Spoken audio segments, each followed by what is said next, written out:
नमस्कार, मैं जर्नलिस्ट रवि शर्मा एक बार फिर नए टॉपिक के साथ आपके बीच में हूँ। जैसा कि हम सभी जानते हैं आईटीआर एक शब्द हम लोगों के बीच में आता है आईटीआर यानी इनकम टैक्स रिटर्न और सरकार बार-बार इसके लिए जो है मोबिलाइज़ करती है, लोगों को बार-बार मैसेज सर्कुलेट करती है, तमाम तरह से लोगों लोगों से अपील करती है कि आईटीआर वो ज़रूर फाइल करें और अपने इनकम को सरकार को बताएँ कि कितना वो कमाते हैं। अगर वो इनकम के दायरे में आते हैं, इसका भी कारण है इनकम के दायरे में आते हैं तो इनकम जो जो उनका टैक्स होता है उस कमाई पर वो गवर्नमेंट को दे जिससे राजस्व बढ़े और उसी राजस्व से ही जो है देश का निर्माण होता है। निश्चित तौर पर ये बेहतर रहा, सरकार की अपील भी जो है वो सही दिशा में है और आईटीआर लोग फाइल करते भी हैं। लेकिन आईटीआर शब्द तो जानते हैं बहुत लोग, लेकिन इसकी पूरी परिभाषा क्या है, इसका पूरा मायने क्या है, ये शायद बहुत कम लोग जानते हैं। और अगर आईटीआर फाइल भी करते हैं तो कुछ लोग तो फॉर्मेलिटी के तौर पर कि गवर्नमेंट ने कहा तो आईटीआर हम फाइल कर दें या हमारी कुछ इनकम हो रही है तो हम आईटीआर फाइल कर दें। लेकिन आईटीआर फाइल किया क्यों जाता है या अगर हम नहीं करें तो क्यों ना करें, इसी विषय पर आज हम चर्चा करेंगे। और हमारे साथ जीएसटी और इसी संबंधित के काउंसलर शशि प्रकाश जी बैठे हुए हैं, तो हम आपसे थोड़ा जानना चाहेंगे, इसी सब्जेक्ट पर हम चर्चा करेंगे। सर, स्वागत है आपका हमारे इस यूट्यूब वीडियो में। तो सर, जैसा मैंने बताया आईटीआर यानी इनकम टैक्स रिटर्न, ये है क्या? देखिए, इनकम टैक्स रिटर्न हम क्या कमाते हैं ये सरकार को उसके माध्यम से बताते हैं। वो एक हमारे इनकम का एक प्रूफ है ना। तो उसके कई फॉर्म भी होते हैं, जिसको आईटीआर नॉर्मली लोग जानते हैं, इनकम टैक्स रिटर्न। उसमें हम चाहे बिजनेस से कमा रहे हों तो बिजनेस का इनकम शो करते हैं, अगर मुझे कहीं सैलरी मिल रही है तो इसका इनकम शो करते हैं। बहुत सारे लोग शेयर मार्केट वगैरह खेलते हैं, उससे जो इनकम होता है उसको शो करते हैं। तो यानी आईटीआर हमारे इनकम का प्रूफ है। प्रूफ है, आप सरकार को दिखाते हैं, बताते हैं कि हम कितना कमाते हैं। बिल्कुल। तो क्या इसके दायरे में जनरली सभी आते हैं या कुछ क्राइटेरिया है? नहीं, देखिए, क्राइटेरिया अगर देखा जाए तो गवर्नमेंट का एक रूल है कि जिन भी लोगों का इनकम 2.5 लाख या उससे ज़्यादा है उनको आईटीआर फाइल करना कंपलसरी है। वैसे आईटीआर कोई भी फाइल कर सकता है। सपोज दैट कि मेरा इनकम 1 लाख रुपए साल का है तो मैं भी आईटीआर फाइल करूँ। ये जरूरी नहीं है कि आईटीआर कोई 50,000 कमा रहा है वो भी डिक्लेयर कर सकता है अपना इनकम, लेकिन कंपलसरी उनके लिए है जिनका इनकम 2.5 लाख रुपए है, उनको फाइल करना। ठीक है, एक क्राइटेरिया है कि 2.5 लाख अगर आपकी इनकम है एनुअल वार्षिक, तो आपको आईटीआर फाइल करना ही पड़ेगा, आपको अपनी इनकम सरकार को बतानी पड़ेगी। अगर आप दायरे में आते हैं तो आपको टैक्स भी देना पड़ेगा। बिल्कुल। अगर उसे कितना, क्या दायरा क्या है? नहीं, देखिए, अभी सरकार ने क्या कहा कि अगर 2.5 लाख से ऊपर का इनकम है तो आप डिक्लेयर करिए जी, लेकिन एक सेक्शन उसमें लगाया जिसमें वो इनकम बढ़ा के 5 लाख कर दिया। ठीक है। तो 2.5 लाख प्लस 2.5 लाख, अगर आप 5 लाख इनकम आपका है तो आपको कोई भी इनकम टैक्स देना नहीं है। उसके ऊपर फिर आप जब बढ़ते हैं तो अलग अलग स्लैब उस पर लगता है कि 2.5 से 5 लाख के बीच में ये स्लैब रहेगा, 5 से 10 के बीच में ये स्लैब रहेगा, तो वो अलग अलग स्लैब के हिसाब से हाँ उसका कैलकुलेशन किया जाता है। ठीक है, लेकिन जैसे जनरली मान लिया सपोज दैट ये क्राइटेरिया है कि 2.5 लाख प्लस अगर आप जाते हैं तो आपको आईटीआर फाइल करना पड़ेगा। और आपने कहा कि अगर 50,000 कोई कमाने वाला है एनुअल तो भी आईटीआर फाइल कर सकता है। तो अगर वो कर रहा है, सपोज दैट उसकी जो है इनकम है बहुत नॉमिनल है, बहुत कम है, वो दायरे में नहीं है, दायरे से कम है, अगर वो कर रहा है तो इस आईटीआर फाइल करने के बेनिफिट क्या है, क्या लाभ? नहीं, देखिए, हम क्या कमा रहे हैं इसका प्रूफ हमारे पास कहाँ है, हम तो कहीं लिख के रखते नहीं है। तो अगर हमसे कोई हमारे इनकम का प्रूफ मांगे तो मैं क्या दिखाऊंगा? तो मेरे पास तो सरकार ने यही दे रखा है कि आप अपना इनकम टैक्स डिक्लेयर करो, मैं आपको आईटीआर की कॉपी देता हूँ, आप उसको शो करिए कि आपका इनकम ये है। तो जरूरी नहीं है कि 50,000 वाला फाइल ही करे उसको, मैंने बोला ये उसके ऊपर निर्भर करेगा कि वो फाइल करे या ना करे। अब कल को सपोज करिए कि कोई आदमी है, आजकल लोग गाड़ी खरीदने जाते हैं तो वहां पहले आईटीआर मांग लेते हैं, भैया इनकम टैक्स का प्रूफ दिखाओ। या किसी के पास ज्यादा संपत्ति हो गई है, वो संपत्ति कहाँ से आई, जब कोई अधिकारी पहुंचता है तो वो भी यही मांगता है, ये आपका इनकम कहाँ से आया, तो वो भी वही दिखाएगा, आईटीआर की कॉपी दिखाएगा, क्योंकि वो हमारा एविडेंस है इनकम का।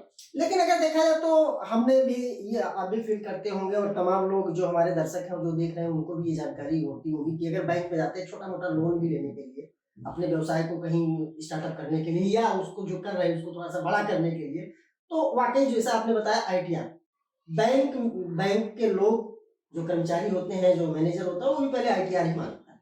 तो यानी बैंक वाले इसलिए मांगते हैं क्योंकि बैंक जो आपको लोन दे रहा है तो वो उस लोन की ईएमआई आप पे कर पाओगे कि नहीं कर पाओगे, कैसे डिक्लेयर होगा, आपके पास क्या प्रूफ है? तो आप अपना आईटीआर शो करके दिखाते हो कि सर मैं इतना कमाता हूँ और मैं आईटीआर का ईएमआई जो आप लोन मुझे दे रहे हैं उसकी ईएमआई में आराम से पे कर लूंगा। ठीक है, आईटीआर के बेनिफिट ये हो गए, सपोज दैट मतलब अगर हम भरते हैं तो तमाम ऐसे फायदे हैं जिससे हम लाभान्वित होंगे, लेकिन क्या इसका कुछ दुष्परिणाम भी है? नहीं, मुझे लगता है कि कोई दुष्परिणाम नहीं है। आईटीआर के तो बेनिफिट ही बेनिफिट है, हमारा डिक्लेरेशन हो गया, उससे बड़ी बात क्या है। अच्छा, लेकिन अभी अभी कुछ देर पहले की अगर बात करें, कुछ दिनों पहले की बात करें, तो एक नोटिस आई थी जो किसान सम्मान निधि, जो किसान ऐसे जिनको भारत सरकार से किसान सम्मान निधि मिल रहा था 6,000 रुपया एनुअल, यानी 2,000 की किस्तों में, लेकिन कुछ ऐसे फाउंडेशन आए कि जो आईटीआर फाइल करते हैं उनको शायद उनके लिए रिकवरी की नोटिस आ गई, हालांकि वो सेकेंडरी मैटर है। तो अगर उस दृष्टिकोण से देखा जाए तो ये तो आईटीआर का क्या कहते हैं दुष्परिणाम हो गया। नहीं, देखिए इसमें कृषि विभाग को ये डिक्लेयर करना चाहिए कि कौन से ऐसे व्यक्ति हैं जो आईटीआर फाइल करेंगे जिनको किसान सम्मान निधि नहीं मिलेगा, ये उनको डिक्लेयर करना होगा। ऐसे अगर हम सभी को उससे बाहर कर देंगे तो ये तो गलत बात है, फिर तो कोई आईटीआर फाइल ही नहीं करेगा। भाई हम छोटा व्यवसाय कर रहे हैं, हमारी इनकम मान लिया 1 लाख है, हम डिक्लेयर कर रहे हैं तो मेरा किसान सम्मान निधि गया, तो ये गलत बात है। उनको क्राइटेरिया अपना डिफाइन करना होगा, उनको बताना होगा कि किन आईटीआर वालों को, यानी जो अपना इनकम 2.5 लाख से कम वाले हैं उनको हटाया जाएगा या 2.5 लाख से ऊपर वाले हैं उनको हटाया जाएगा। ऐसे सामूहिक रूप से सबको हटाना ये तो गलत है। अच्छा, अभी चंद दिन पहले पूरे प्रदेश में अफरा तफरी मची थी, जीएसटी और तमाम सेल टैक्स वाले जो है व्यवसायियों पर छापेमारी कर रहे थे, वो क्या किस प्रकरण पर कर रहे थे, थोड़ा सा उसके विषय में। देखिए मुझे लगता है कि व्यापारियों में एक जागरूकता की कमी है। मैं पहले भी लोगों से बात किया था, तो मुझे लगता है कि इनकम टैक्स और जीएसटी दोनों के लिए लोगों को जागरूक किया जाना बहुत जरूरी है। जीएसटी की छापेमारी जब शुरू की गई, छोटे दुकानदार भी बंद कर दिए, बड़े दुकानदार भी बंद कर दिए। सबको पता है, अब तो सब लोग जान गए हैं इतना कि जिन व्यापारियों का एक एनुअल टर्नओवर यानी फाइनेंशियल ईयर का 40 लाख से कम है उनको जीएसटी पंजीयन की जरूरत नहीं है, वो चाहे तो स्वेच्छा से ले सकते हैं, लेकिन फिर भी वो बंद कर दिए।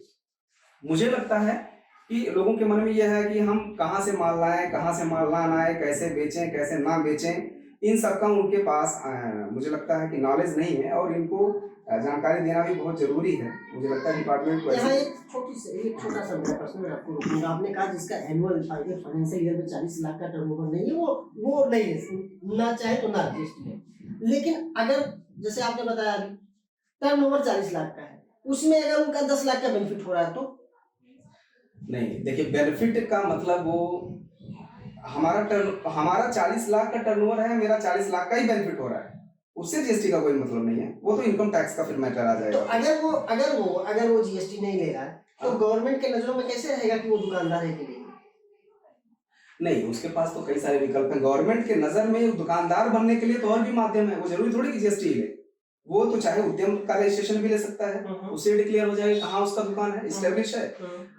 एक रजिस्टर वो बना सकता है जिसमें वो अपना सेल और परचेज मेंटेन कर ले, जिससे वो बता देगा कि हाँ हम 40 लाख के अंदर हैं कि नहीं है, वो भी डिक्लेयर कर लेगा उसी पर। तो एक दुकानदार बनने के लिए जरूरी नहीं है कि वो जीएसटी का पंजीयन ले। लेकिन ऐसा तो एक मानसिकता लोगों में हो गई है कि अगर आप छोटी सी भी दुकान खोलने जा रहे हो अगर ट्रेडिंग का, तो आपको जीएसटी लेनी पड़ेगी। नहीं, ये जरूरी नहीं है बिल्कुल, यानी जीएसटी जरूरी नहीं है।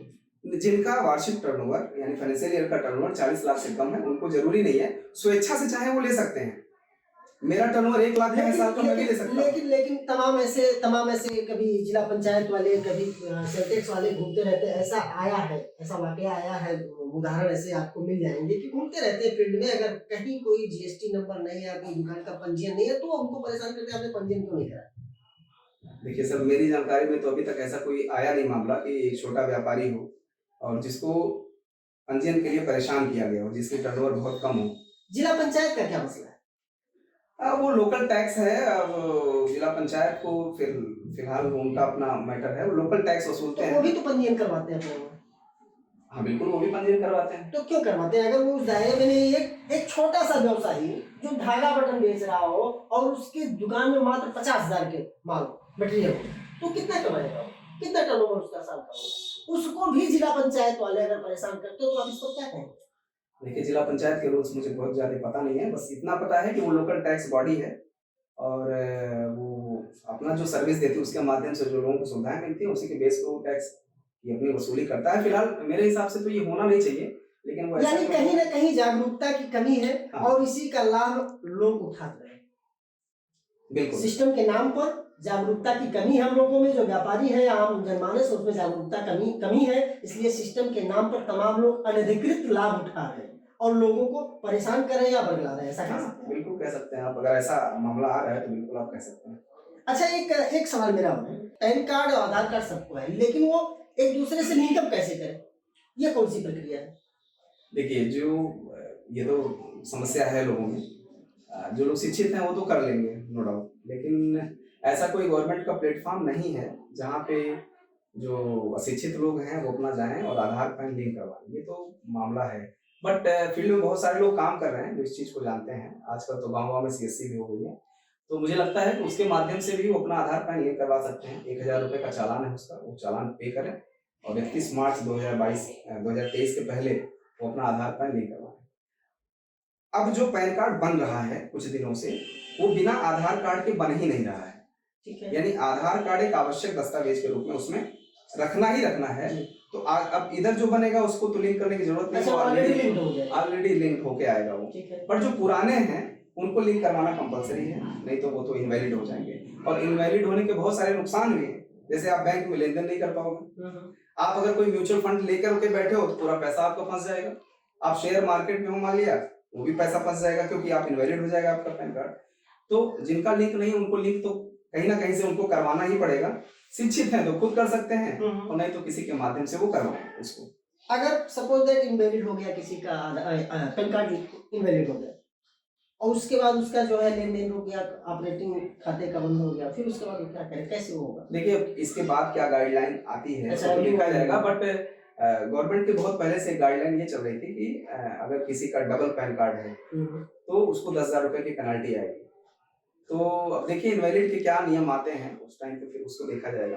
लेकिन होल सोल ये है कि आपको आधार और पैन लिंक करना ही करना, बिल्कुल, और इस तय सीमा के अंदर। बिल्कुल बिल्कुल। अच्छा, एक छोटा सा सवाल मेरा और रह जा रहा है। सवाल ये है कि अभी जब ये जीएसटी और सेल टैक्स वालों की छापेमारी चल रही थी, तो जो जानकारी निकल कर आई वो कुछ चयनित लोगों के लिए थी, सबके लिए नहीं थी, छोटे बड़े सबके लिए नहीं थी, कुछ विशेष व्यापारियों के लिए थी जिनकी रिपोर्टिंग हुई। लेकिन अफरा तफरी हर जगह, तो आखिर अफरा तफरी कहीं ना कहीं ये जानकारी का अभाव रहा, या जो जीएसटी काउंसलर हैं जो अनट्रेंड हैं उन्होंने भी कुछ भ्रम फैला रखा हमारे ख्याल से, क्या आपको ऐसा लगता है? देखिए, मैं तो ये कहूँगा सभी व्यापारी को जो जीएसटी में अपना पंजीयन लिए हैं उनको प्रति माह अपना जो भी जीएसटी रिटर्न जा रहा है उसका एविडेंस सामने वाले कंसल्टेंट से लेना चाहिए, अपने रिकॉर्ड से मैच कराना चाहिए कि जो उसने सेल बताया है व्यापारी ने वही सेल जीएसटी रिटर्न में जा रहा है कि नहीं जा रहा है, वही टैक्स जीएसटी रिटर्न में जा रहा है कि नहीं जा रहा है, और उसकी कॉपी अपने रिकॉर्ड में वो रखे। मुझे लगता है बहुत सारे व्यापारी ऐसा नहीं करते हैं, उनको पता ही नहीं है कि हमारा क्या सेल दिखाया जा रहा है, क्या जीएसटी दिखाया जा रहा है। तो इसका रिकॉर्ड रखना बहुत जरूरी है। आपने ये बताया कि आपको रिकॉर्ड मेंटेन करना पड़ेगा, जो भी दुकानदार है जो भी व्यापारी वो रिकॉर्ड मेंटेन करना पड़ेगा। तो छोटा सा मेरा सवाल है, इसके पहले भी मैं एक मामले में पूछ चुका हूँ, यहाँ जो छोटे छोटे फुटकर विक्रेता है, जैसे सपोज दैट हार्डवेयर की दुकान हो गई, तो नट बोल्ट 5 रुपया 2 रुपया 4 रुपया, उसका हिसाब किताब कैसे? देखिए, ये अनरजिस्टर्ड की कैटेगरी आप हमसे जानना चाहते हैं या रजिस्टर्ड की, या दोनों के लिए? दोनों के लिए। प्रत्येक दुकानदार को चाहे वो जीएसटी पंजीयन लिया हो या ना लिया हो, उसको अपने खरीद बिक्री का रिकॉर्ड रखना चाहिए। वो दिन भर में अगर सब चीज की बिल नहीं काट पाता है तो कम से कम एक पेपर पर वो लिखे कि हमारा ये फला फला, हाँ डे बुक कह सकते हैं आप उसको, फला फला फला चीज का सेल्स हो गया और शाम को टोटल उसने निकाल दिया कितने का सेल हो गया। मुझे लगता है इसको मेंटेन करना बहुत कठिन नहीं है। हाँ, और तभी उसको स्टॉक की जानकारी भी मिलेगी ना। तो व्यापारी को प्रतिदिन का अपना लेन देन एक लिखना जरूरी रहता है, जिससे उसको अपना सेल भी पता चल जाएगा। वो उस कैटेगरी में 40 लाख के आ रहा है कि नहीं आ रहा है कैसे पता चलेगा? अच्छा ठीक है सर, ये छोटा सा मेरा और प्रश्न है इस पर, जो जैसे भी आपने कहा कि वो रिकॉर्ड जो है जो उसके कंसल्टेंट मतलब जो काउंसलर है जो कि जिससे वो अपना रिटर्न वगैरह भरवाते हैं, तो उनसे वो रिकॉर्ड लेना चाहिए। तो रिकॉर्ड, अब चूंकि जो व्यापारी हमारे वहाँ जो एक मानसिकता है कि व्यापारी का मतलब ये है कि बहुत ज्यादा जानकारी की जरूरत नहीं, आपके पास पैसे हो, आपके पास एक प्लेस हो, आप वहाँ इस्टेब्लिश हो गए और आपने दुकान अपनी चला ली और चल जाएगा, इससे ज्यादा आपको जरूरत नहीं है। तो फिर वो कैसे समझेगा कि हमको क्या क्या लेना चाहिए और क्यों लेना चाहिए? अरे भाई व्यापारी है तो उसको अपना लेन देन तो मेंटेन करना चाहिए। और अगर वो रजिस्टर्ड है, मान लिया मैं रजिस्टर्ड व्यापारी हूँ और आप मेरे टैक्स कंसल्टेंट है, मैंने बोला सर मेरा ये सेल हुआ है जिसका डिटेल मैंने आपको दिया, आपने उसको ऑनलाइन सबमिट किया जिसको जीएसटी रिटर्न बोलते हैं, तो आप जो ऑनलाइन सबमिट कर रहे हैं उसकी कॉपी जब हमें देंगे तो कम से कम मैं टोटल तो मैच करा ही सकता हूँ कि मेरा इतना सेल है, हाँ मेरा मैच कर गया, मेरा ये जीएसटी है वो मैच कर गया, इतना तो मुझे पता होगा। और नहीं पता होगा तो हम कंसल्टेंट साहब से पूछ लेंगे ना कि सर जो मेरा सेल दिखाया गया है वो कौन सा है, ये पूछ के भी तो मैच करा सकते हैं अपना। कहीं ऐसा तो नहीं कि व्यापारी सेल कुछ और बता रहा है और कंसल्टेंट साहब कुछ और डाल रहे हैं। तो क्या ऐसा ही तो नहीं हो रहा है, इसी वजह से अफरा तफरी मच रही है? देखिए ये मैं कैसे कह सकता हूँ, ये व्यापारी का और टैक्स कंसल्टेंट का दोनों का जिम्मेदारी है।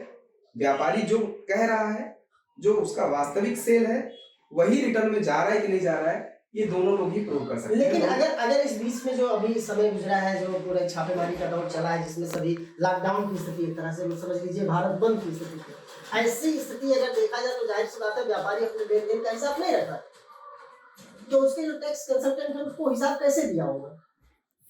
तो जाहिर सी बात है कहीं ना कहीं दोनों में भिन्नता है, उन्होंने अपने मर्जी से भर लिया, इन्होंने कुछ दिया नहीं। देखिए मुझे लगता है कि टैक्स कंसल्टेंट वही डेटा फाइल करेगा जो व्यापारी देगा। मेरे जानकारी पे अपने मन से कैसे फाइल कर सकता है, उसको क्या पता कि इस व्यापारी की सेल कितनी है, वो तो वही बताएगा ना। तो अगर ऐसा कोई कर रहा है वो गलत है। ये व्यापारी की जिम्मेदारी बनती है कि उसका कितना खरीद है, कितना बिक्री है, सही सही डेटा अपने कंसल्टेंट को दे। कंसल्टेंट का काम है उसका सही सही डेटा गवर्नमेंट पोर्टल पे सबमिट करे और उसको व्यापारी को एक कॉपी दे ताकि वो अपना जो भी डेटा दिया है उसको मैच करा सके उस पेपर से कि हाँ उसका रिटर्न फाइल हुआ है, और उसको अपने फाइल में मंथली वाइज लगा के रखे, जिससे इस तरह की परिस्थिति दोबारा। हाँ बिल्कुल। यानी अब जो स्थिति, जो सरकार की रणनीति है, जो सरकार की व्यवस्था है, उसके हिसाब से सबको जागरूक होने की जरूरत है और आपको अपनी चीजों को व्यवस्थित करने की जरूरत है, बेहतर मैनेजमेंट की जरूरत है, अदरवाइज आप शायद मार्केट में टिक ना पाए। बिल्कुल।